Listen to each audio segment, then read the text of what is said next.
Good morning students. सबसे पहले हमारे एजुकेशन चैनल कॉमर्स चॉइस में आप सभी विद्यार्थियों का स्वागत है।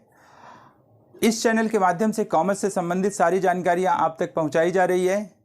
आशा और उम्मीद है कि आप इस चैनल को सब्सक्राइब और लाइक कर लिए होंगे और इस चैनल के माध्यम से आप काफ़ी सारे ज्ञानार्जन आप लोग सभी को हासिल हो रहा होगा।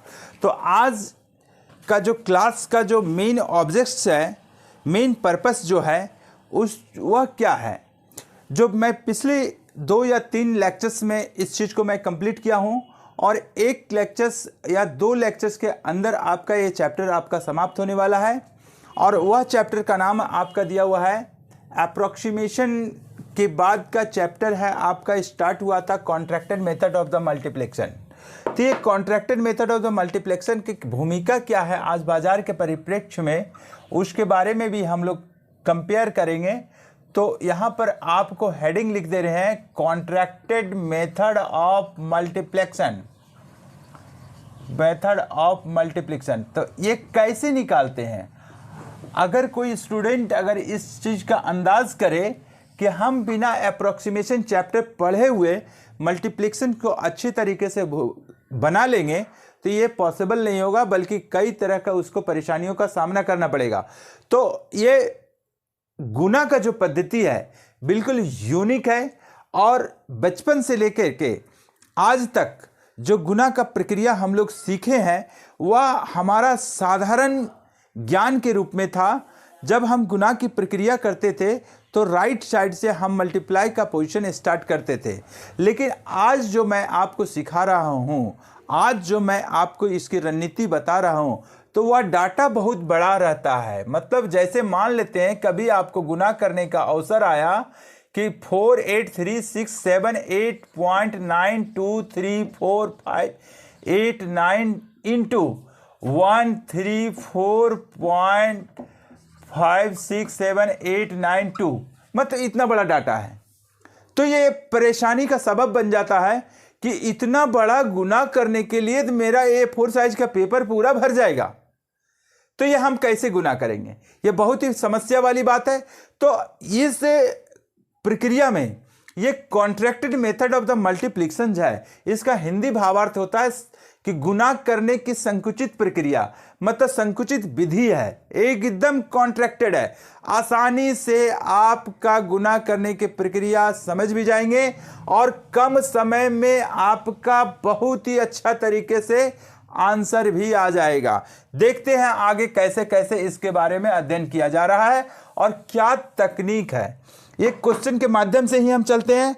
तो ये गुना करने की प्रक्रिया में सबसे पहली प्रक्रिया क्या है कि आपको कोई भी डाटा अगर मिलता है तो आपको सबसे पहला प्रक्रिया है कि आपको स्टैंडर्ड फॉर्म में रखना पड़ेगा। तो what is the definition and what is the function of standard form? ये स्टैंडर्ड फॉर्म क्या है, ये मानक रूप क्या है? क्योंकि आपको जब एग्जाम्स में आप बैठेंगे तो ये स्टैंडर्ड फॉर्म से ऑब्जेक्टिव टाइप का क्वेश्चंस जो है वह आपका 1-2 सवाल आपका आ सकता है जो 1-1 नंबर का है। इसको हम तुरंत 1 मिनट के अंदर में आपको जानकारी दे दे रहा हूं कि जैसे आपका दिया हुआ है 438.26 इंटू 445.267। तो अब ये प्रक्रिया अगर जब रहता है तो इसको क्या कहते हैं गुना की प्रक्रिया में कि ये हमारा गुणक है, ये हमारा गुण्य है, और जो गुना होकर के आएगा रिजल्ट में वह हमारा गुणनफल आएगा। जो सीबीएसई वाले स्टूडेंट्स हैं उसको इंग्लिश वे में बता दे रहा हूं कि it is the form of the multiplier and it is the form of multiplicand and conclusion will be the product. तो ये स्टैंडर्ड फॉर्म का प्रक्रिया क्या होगा ये हम डिवीजन के रूप में भी देख लेते हैं, लेकिन सेम डाटा आपके बीच में रख रहे हैं। 4382632 और डिवाइडेड बाय 45.267, तो क्या होगा? ये बहुत बड़ी सवाल है। तो यहां पर आपको क्या है नियम से देखिए, जैसे आदमी अगर किसी प्रकार से अगर घर से बाहर निकलता है, रास्ते में जाता है, तो उसके दिलो दिमाग पर पहले से सेट किया हुआ रहता है कि रास्ता जैसे पकड़ो बाएं तरफ में आप चलना चालू करो, या किसी भी वे में आप जा रहे हैं पथ का तय कर रहे हैं दूरी, तो आप बाएं तरफ होकर के ही जाइएगा। तो उसके दिलो दिमाग में पहले से सेट है कि हमें लेफ्ट साइड का पोर्शन हमें पकड़ना है, तो हम अच्छी तरीके से पहुंच जाते हैं। लेकिन वह सोचे कि कभी मैं लेफ्ट जाऊंगा, कभी वह राइट जाऊंगा, तो इट इज इम्पॉसिबल। बहुत तरीके के परेशानियों का सामना करना पड़ेगा उसे, और कॉलिजन भी हो सकता है, क्योंकि जिस तरह आपके दिमाग में बाएं साइड है, अगला के दिमाग में भी रहेगा कि लेफ्ट साइड, तो आपका लेफ्ट राइट होकर के टक्कर हो सकता है। तो ऐसी परिस्थिति में आपको यहां क्या कहना है, ये तर्क, आखिर रास्ता का जो तर्क दिए हैं आपको, इसके अनुरूप में क्या है अंतर और क्या समानता है। देखिए, आप इस विधि को अगर पढ़ने जा रहे हैं तो आप ध्यान रखिए कि गुणक और भाजक, ये डिविजर है और ये मल्टीप्लायर है। तो ये सबसे पहले बिना कुछ अंदाज किए हुए ये दशमलव पर निगाह डालिए, और दशमलव को आपको एक ऐसे स्थान पर ले जाना है जिसके पूर्व में केवल एक और एक सार्थक अंक हो। केवल एक और एक सार्थक अंक हो, मतलब एक सिग्निफिकेंट फिगर हो। तो ये यहां देखिए, पॉइंट जो है सो लेफ्ट में गया एक अंक, तो यहां पर भी तो जाएगा एक अंक, क्योंकि मानक रूप का पहला नियम यही है। तो इसका प्रभाव क्या पड़ा, ये मल्टीप्लाई पोजीशन रहेगा, तो मल्टीपल में क्या, इसके गुण्य में क्या प्रभाव पड़ेगा, और अगर भाग की प्रक्रिया रहेगा तो भाज्य में क्या प्रभाव पड़ेगा। तो इसकी प्रक्रिया पड़ेगा कि ये ऑपोजिट डायरेक्शन में जाता है, कि एक दशमलव हमारा लेफ्ट गया तो एक दशमलव हमारा राइट जाएगा। ओके, और भागा में क्या होगा कि सेम डायरेक्शन चलता है। पॉइंट हमारा 1 डेसिमल लेफ्ट हुआ है, तो यहां पॉइंट 1 डेसिमल लेफ्ट ही जाएगा, यहां ऑपोजिट डायरेक्शन में नहीं जाएगा, बल्कि सेम डायरेक्शन। ट्रिकी में आप याद रखिए कि ये डिवाइड में सेम डायरेक्शन और मल्टीप्लाई में ऑपोजिट डायरेक्शन। तो इसका क्या होगा, डाटा इनपुट करते हैं यहां पर 4382.632 इंटू 4.5267। ओके, और इसके बारे में क्या लिखेंगे हम लोग, 43.82632 डिवाइडेड बाई 4.5267। ये आपको उदाहरण के जरिए पर आपको मैं मानक रूप का सारा चीज बता दिया। जो आपका चैप्टर प्रश्नावली 2A है, ये टोटल इसी पर क्वेश्चंस है 1 से लेकर के 11 तक। आप इस चीज को बढ़िया से कॉन्सेप्ट क्लियर कर लीजिए, आपका 1 से 11 तक क्वेश्चन आपका आसानी पूर्वक बन जाएगा। अब देखते हैं हम लोग जो क्वेश्चंस जो स्टार्ट किए हुए थे चैप्टर नंबर 2B का, वह हमारा क्वेश्चन नंबर 6 तक शायद हम बता चुके हुए थे आपको। तो आज आपको हम बता रहे हूं 7 नंबर।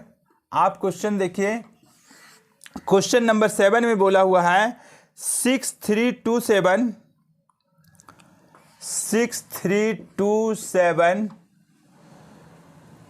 45.389 इंटू 0.005687 ये आया। और बोला हुआ है करेक्ट टू द 100, मैंने सैकड़े के सन्निकट आपको ज्ञात करना है, सैकड़े के सन्निकट। तो सैकड़े का सन्निकट ज्ञात करेंगे जरूर, लेकिन सबसे पहला आप मानक रूप में आप लिख लीजिए, क्योंकि दशमलव को आपको एक ऐसे स्थान पर ले जाना है जिसके पहले आपका एक सिग्निफिकेंट फिगर होना चाहिए, 1 सिग्निफिकेंट फिगर। तो क्वेश्चंस में देखिए, ये डिसमिल आपका 5 के बाद पड़ेगा, यानी कि कितना हुआ, 3 अंक आपका राइट चला गया। तो इस पर क्या प्रभाव पड़ेगा भाई, 3 अंक आपका लेफ्ट चला जाएगा, मतलब 7 के पहले आएगा। तो स्टैंडर्ड फॉर्म मैंने लिख लिया यहां पर 632.745.389। जो दशमलव 3 के पहले था, आज की तारीख में 7 के पहले हो गया। क्यों हुआ, क्योंकि स्टैंडर्ड फॉर्म चेंज हुआ। तो 5.687 ये डिसमिल का खेल है। तो अब हम क्या करेंगे कि सैकड़े के सन्निकट बोला हुआ है करेक्ट टू 100, तो 100 में कितने जीरो होते हैं, तो 2 जीरो होते हैं। तो यहां पर क्या लिखेंगे, 632.745.389 इंटू 1/10⁻²। ओके, अब इंटू यहां लिख लिए 5.687। इस प्रक्रिया से लिखने का प्रक्रिया है सेटिंग हो जाएगा तुरंत, समझ जाइएगा तो आपको बहुत ही आसान लगेगा और बहुत ही कम समय में आपका बन जाएगा। तो ये 10 भाग जब देना है तो भाग हमारा लेफ्ट में हो जाएगा दशमलव, तो 6.32745389 इंटू 5.687। देखिए डाटा छोटा होते जा रहा है। अब इसको फॉर्मेट वे में लिखते हैं 6.32745389, ओके। और यहाँ गुणक को लिखते हैं 5.687। तो आपको मैं पहले भी बताया हूं कि ये दोनों का जो प्रारूप बनेगा गुण्य और गुणक का, उसमें ध्यान आपको रखना है कि दशमलव को ऐसे रूप में रखना है कि दशमलव ऊपर और नीचे होना चाहिए। अंक किधर जा रहा है, कहां पर सेट हो रहा है, ये ध्यान ना रखने के लिए दशमलव ऊपर नीचे होना चाहिए। तो अब आपको करना क्या है, जब हम भाग की प्रक्रिया कर लें, यहां पर सैकड़े के सन्निकट वाला पोजीशन में आ जाते हैं, तो आप ध्यान रखिएगा कि दशमलव के एक अंक के बाद में रख करके बाकी सभी अंकों को छोड़ देंगे। तो ये छोड़े जाने वाली प्रक्रिया क्या है, क्योंकि देखिए 2 पॉइंट के बाद में 3274538 है, तो इसका प्रतिनिधित्व कौन कर रहा है, 2, क्योंकि छूटे जाने वाले अंक का पहला अंक जो है वह हमारा 2 है। तो अब हम यहां गुना करने की प्रक्रिया चालू करते हैं, क्योंकि बचपन से जो आपने सीखा वह राइट साइड से गुना किया जाता है, यहां हम लेफ्ट साइड से गुना करने की प्रक्रिया चालू करेंगे। जो छूटे जाने वाले अंक का पहला अंक है वह 2 है, तो 5 से गुना करते हैं 2 से, तो 5 दूना 10, तो 10 का हासिल मान कितना होता है, तो 1 होता है, क्योंकि ये है हमारा 10th प्लेस, ये यूनिट प्लेस। तो अगर यूनिट प्लेस वाला 5 या 5 से ज़्यादा रहता है तो +1 कर दिया जाता है, और इस जगह पर 0 है इसलिए 0 रहेगा, मतलब हासिल मान 1। तो 5 दूना 10, हासिल मान 1 है, तो 5 या 15 और 1 16 और 5 36 और 1 31। तो जिस अंक से हमने गुना किया उस अंक को मैंने काट दिया। अब जो कटा हुआ अंक है 3, उसका हासिल मान कितना है देखते हैं। 6 गुना 3, 6 तिया 18, तो 18 का मतलब क्या हुआ 1, और 8 जो है 5 से ज़्यादा है इसलिए 1 यहाँ जोड़ेंगे, तो हासिल मान आपका निकल गया 2। तो 6 तिया 18 का हासिल मान निकला 2, तो 6 छक 36 और 2 38, इसका भी कट गया और कट गया। तो लोग क्या करते हैं कि जो कट जाता है उसके बाद में ही जोड़ देते हैं और आंसर आ जाता है, लेकिन आंसर के मिसमैच कर जाता है। क्यों आता है, देखिए ये जो कटा हुआ अंक जो है उसका भी हासिल मान निकालना पड़ता है, क्योंकि इसमें छुपा हुआ अंक है। तो 8 छक 48, तो 48 का क्या हुआ 4 तो रह जाएगा, और 8 जो है 5 से ज़्यादा है इसलिए +1 मतलब 5 आ गया, तो 5 आ गया हासिल मान, इसको लिख देते हैं। अब 6 48 और 6 और 8 14 और 5 19, 1 1 2 और 3 5, 35.9। तो राइट आंसर क्या हो जाएगा, तो हमें सैकड़े के सन्निकट बोला हुआ था, तो 35.9 की जगह पर 9 को अप्रोक्सीमेट करते हैं, तो इसके 35 + 1 दैट मीन्स 36 गुना 10 का पावर 2, ये आपका राइट आंसर हो गया। और ये क्वेश्चन आपका एग्जाम के लिए इंपॉर्टेंट है, मतलब this type of the question is very very important for your examination. अब देखते हैं क्वेश्चन नंबर, अगली क्वेश्चन क्या है, इससे रिलेटेड क्वेश्चन आपके लिए छोड़ दे रहा हूं, और एक जो मेन क्वेश्चन है जो सेलेक्टेड है उसको मैं बताने की कोशिश कर रहा हूं। देखिए क्वेश्चन नंबर 7, 8,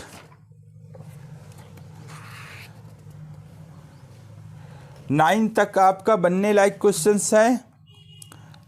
10 में देखिए,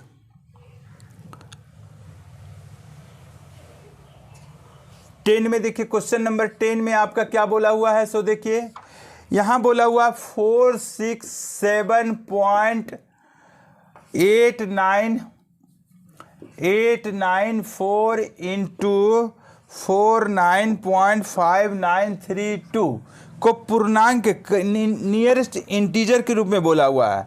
तो हम लोग कैसे निकालेंगे, सबसे पहले स्टैंडर्ड फॉर्म में चेंज करेंगे। इसका प्रभाव क्या पड़ेगा स्टैंडर्ड फॉर्म में करने के लिए कि 1 डिसमिल लेफ्ट गया तो 1 डिसमिल राइट चला जाएगा, तो 467.894 इंटू 495932। तो यहाँ पर क्या प्रभाव पड़ रहा है, तो 4678, तो 4678 का मतलब क्या हुआ, आपको पूर्णांक तक रखना है। तो पूर्णांक तक रखने का मतलब क्या हुआ, 4678.94 4.95932। तो एक अंक रख करके बाकी सभी अंकों को हम छोड़ देते हैं। तो 4 चौके 16, वैल्यू हो गया 2, 4 9 36 और 2 38, 3 4 8 32 और 3 35, 3 4 7 28, 3 31, 3 4 6 24 और 3 27, 2 4 6 16 और 2 18। अब यहाँ पर क्या कट गया, ये वाला ये अंक और ये अंक कट गया। 9 से करेंगे, 9 9 81, वैल्यू हासिल मान 8 आया। तो 9 8 72 और 8 80, 8 बचा। 9 से 63 और 8 71, 7 बचा। 9 6 54 और 7 61, 6 बचा। 9 चौके 36 और 6 42। अब ये कट गया, ये कट गया। 25 8 40, 40 का हासिल मान हुआ 4। तो 5 7 35 और 4 39, 3 5 6 30 और 3 33, 3 5 चौके 20 और 3 23। अब ये भी कट गया। अब इसका हासिल मान देखिए, 9 7 63, हासिल मान 6 हो जाएगा। तो 9 6 54, 6 60, 6 9 चौके 36 और 6 42। ये कट गया, ये कट गया। 3 6 18, वैल्यू हो जाएगा 2। 3 चौके 12 और 2 14। ये कट गया, ये कट गया। जो कटा हुआ अंक है उसका भी हासिल मान देखना पड़ेगा। तो 2 चौके 8, हासिल मान 1। तो हो जाएगा कितना, 1 जोड़ेंगे हम यहाँ पर। अब यहाँ पर क्या लिखे, 8 9 10, 4 14 और 1 15, 1 5 6 7, 3 10, 2 12 और 1 13, 1 1 2, 1 3, 3 6, 4 10, 1 7 8, 2 10 और 2 12, 1 8 9, 4 13, 1 1 2। तो आ गया हमारा 23,203.5। तो अप्रोक्सीमेट हम करेंगे जब, तो क्या आ जाएगा आंसर, 23,204 हमारा राइट आंसर आ जाएगा, क्योंकि करेक्ट टू इंटीजर बोला हुआ है। तो करेक्ट टू इंटीजर बोलने का मतलब क्या हुआ, पूर्णांक के सन्निकट बोला हुआ है। तो पूर्णांक के सन्निकट करने का मतलब क्या हुआ कि आपको ये आंकड़ा आपको ऐसा दिखाना है जिसमें से दशमलव नहीं मिलना चाहिए।